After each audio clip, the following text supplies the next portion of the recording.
Yes hello everyone, जैसा कि आपने पिछले पार्ट में देखा, बैरी नाम का लड़का अब फ्लैश बन चुका है। साथ ही वो दुनिया का सबसे तेज इंसान भी बन चुका है।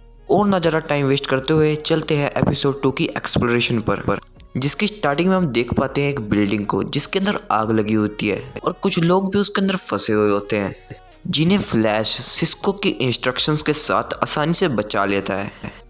जिसके बाद में वहाँ पे कैथरीन भी आ जाती है और फ्लैश को वापस स्टार लैब में आने के लिए कहती है, क्योंकि उसका कंट्रोल अभी भी अपनी स्पीड के ऊपर नहीं है और उस बिल्डिंग में लगी आग के कारण बैरी की जान भी जा सकती थी। जिसके कुछ देर बाद बैरी को डिटेक्टिव जोए का फ़ोन आता है, जो कि बताते हैं कि एक गन शॉप में लाखों की गन की चोरी हो चुकी है और उसे यहाँ पे इन्वेस्टिगेशन करने के लिए बुलाते हैं। बैरी जब वहाँ के सबूतों की जांच करता है तो उसे लगता है कि यहाँ पे टोटल 6 लोग थे, लेकिन सीसीटीवी कैमरा के हिसाब से यहाँ पे सिर्फ एक ही चोर आया था और कोई भी बैरी का विश्वास नहीं करता। जिसके बाद में बैरी वहाँ से मिले सभी सबूतों को लैब में आकर टेस्ट करता है और वहाँ पे जब कोई नहीं होता तो अपनी पावर्स का भी यूज़ करने लग जाता है, जिसके कारण बैरी को कुछ देर बाद थकान सी महसूस होने लग जाती है।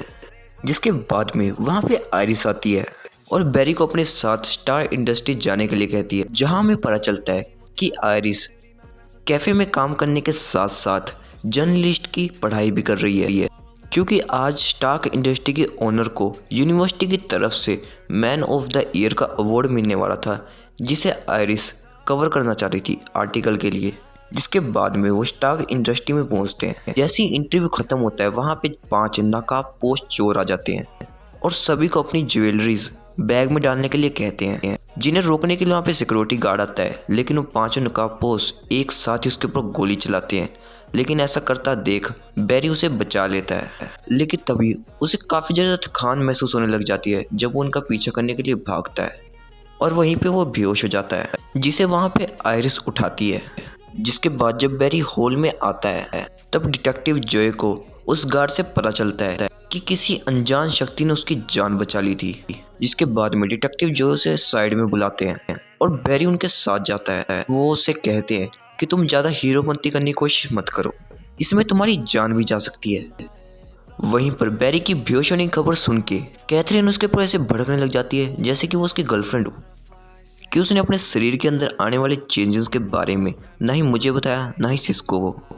जिसके बाद में डॉक्टर हैंसन बेल उसका स्पीड टेस्ट करते हैं, जिस टेस्ट की रिपोर्ट्स के मुताबिक हमें पता चलता है कि बैरी जब अपनी सुपर पावर्स का इस्तेमाल करता है तब उसके अंदर ग्लूकोज की कमी हो जाती है, इसलिए वो अपने आप को थका हुआ फील करता है और उसे अब और भी ज़्यादा कैलोरीज वाली फूड खाने की ज़रूरत है। जिसके नेक्स्ट सीन में हम जोए को देख पाते हैं, जो कि बैरी से मिलने के लिए उसकी लैब में आया था।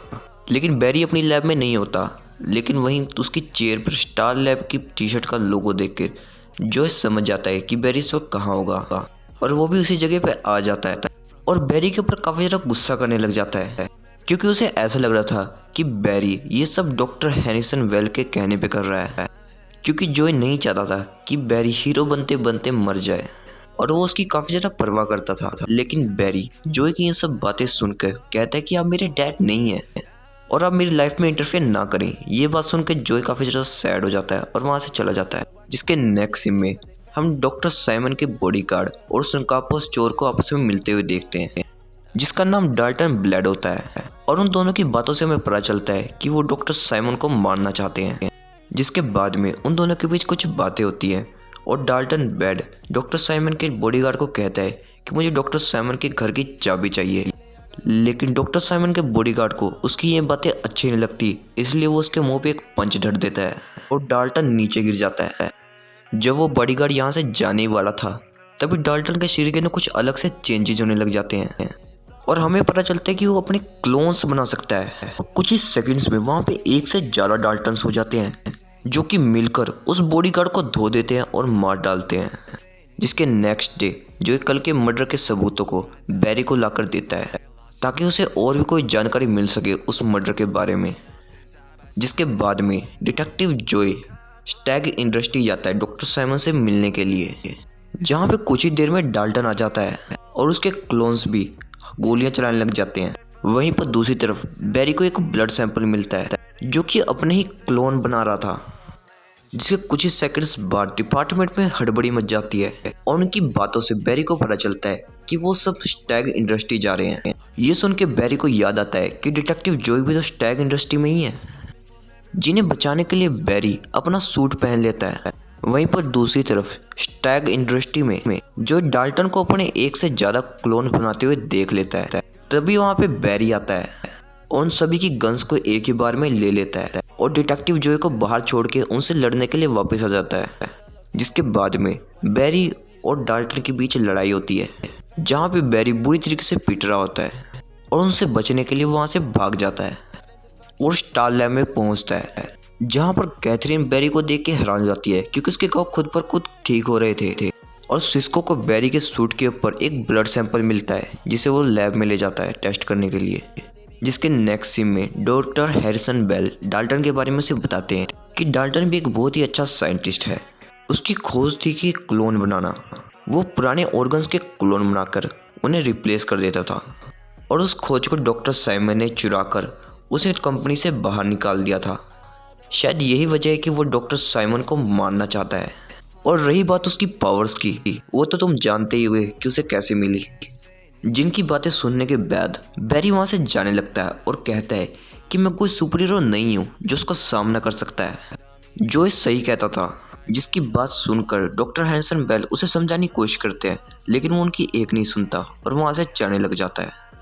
जिसके बाद में सीन शिफ्ट होता है डिटेक्टिव जॉय और डॉक्टर साइमन पर।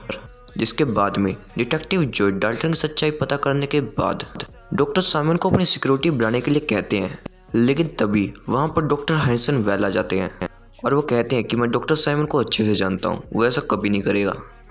जिसके बाद में डिटेक्टिव जॉय और हैरिसन बेल आपस में बातें करने लग जाते हैं। जॉय डॉक्टर हैरिसन से कहता है कि तुम बैरी से दूर रहो, जहाँ पे वो कहता है कि बैरी एक काबिल लड़का है, मुझे भी उसकी कदर है। तुम ये मत सोचो कि वो तुम्हारे बेटे जैसा है तो सिर्फ तुम्हें उसकी कदर होगी। बैरी असल में मेरी भी बेटे जैसा ही है।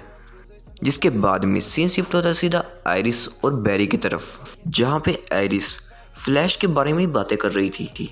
वो कहती है कि फ्लैश कितना ज़्यादा कूल है, उसने कितने सारे लोगों की जान बचाई। जिसकी तारीफें सुनने के बाद बैरी को काफ़ी ज़्यादा अच्छा फील हो रहा था, जहाँ पे उस बेचारी को पता ही था जिसकी वो इतनी तारीफ कर रही है वो उसके साथ ही खड़ा है। जिसके बाद में बैरी को स्टार लैब से फ़ोन आता है, जहाँ पे कैथरीन उसे स्टार लैब में जल्दी से आने के लिए कहती है। जब बैरी स्टार लैब में पहुँचता है तो वो देखता है कि वहाँ पे डाल्टन ब्रेड का एक क्लोन खड़ा है, लेकिन वो कोई भी एक्टिविटी नहीं कर रहा था। जिसके बाद कैथरीन बताती है कि तुम्हारे सूट से जो डीएनए सैंपल हमें मिला था उसे हमने प्रोटीन जेल में रखा। जिसके बाद में ये डाल्टन का एक क्लोन बन गया। फिर बैरी पूछता है कि ये कोई एक्टिविटी क्यों नहीं कर रहा है। जिसकी बातें सुनने के बाद कैथरीन कहती है कि तब तक कोई भी एक्टिविटी नहीं करेगा जब तक असली डाल्टन से कोई ऑर्डर नहीं देगा। इसका मतलब अगर तुम असली डाल्टन को पकड़ लोगे तो बाकी सारे क्लोन्स भी पकड़े जाएंगे। और असली डाल्टन का पता लगाने का सबसे अच्छा तरीका है उसकी थकान, क्योंकि डाल्टन अपने इतने सारे क्लोन्स को कंट्रोल करके काफ़ी ज़्यादा थक जाता होगा। और जो क्लोन भी तुम सबसे ज़्यादा थका हुआ महसूस हो वही असली डाल्टन होगा। वहीं पर ये सब बातें चल ही रही थी, तभी वो डाल्टन का क्रो एकदम से हिलने लग जाता है, जिसे देखकर कैथरीन काफ़ी ज़्यादा डर जाती है। जिसे वहाँ पे डिटेक्टिव जॉय अचानक से ही आके शूट कर देते हैं और वो वहाँ पे आके कहते हैं कि मुझे कोई भी प्रॉब्लम नहीं है, अगर तुम लोगों की मदद करना चाहते हो बस तुम अपना ख्याल रखना और अब जल्दी से जाकर डाल्टन को पकड़ लो। जिसके बाद में वो सभी गैस करते हैं कि डाल्टन इस वक्त कहाँ होगा।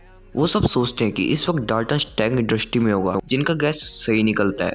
डाल्टन डॉक्टर साइमन को मारने वाला होता है, तभी वहाँ पे फ्लैश आ जाता है जो उसे बचा के कमरे में बंद कर देता है और उन हजारों डाल्टन से लड़ने लग जाता है अकेले ही, जो कि इस एपिसोड का one of the best scene था, जहाँ पे फ्लैश असली डाल्टन को पहचान लेता है और उसे बिल्डिंग के ऊपर ले आता है। जहाँ पर फ्लैश उसे पुलिस के हवाले करने वाला था, वहीं पर डाल्टन सुसाइड करने की कोशिश करता है और फ्लैश भी उसे बचा नहीं पाता। वैसे देखा जाए तो वो उसे बचा सकता था क्योंकि उसके पास इतनी ज़्यादा स्पीड थी, लेकिन हमें क्या है, हमें तो सीरीज देखनी है ना। जिसके बाद में हम डिटेक्टिव जॉय को देखते हैं जो कि बैरी के लिए पिज्ज़ा लेके आता है और कहता है कि हम साथ मिलकर तुम्हारे पिता को तुम्हारी मोम के झूठे इल्ज़ाम से बाहर निकाल देंगे। वहीं पर इसके लास्ट एपिसोड में हम डॉक्टर साइमन को देख पाते हैं, जिसे मिलने के लिए डॉक्टर हेनरी आते हैं और कहते हैं कि हमें फ्लैश को कंट्रोल में रखना होगा। जिसकी बातें सुनने के बाद डॉक्टर हैरिसन एक बार फिर से अपनी व्हीलचेयर से खड़े होते हैं और डॉक्टर सैन को मार डालते हैं और कहते हैं कि मैं फ्लैश को किसी के भी साथ शेयर नहीं करूंगा।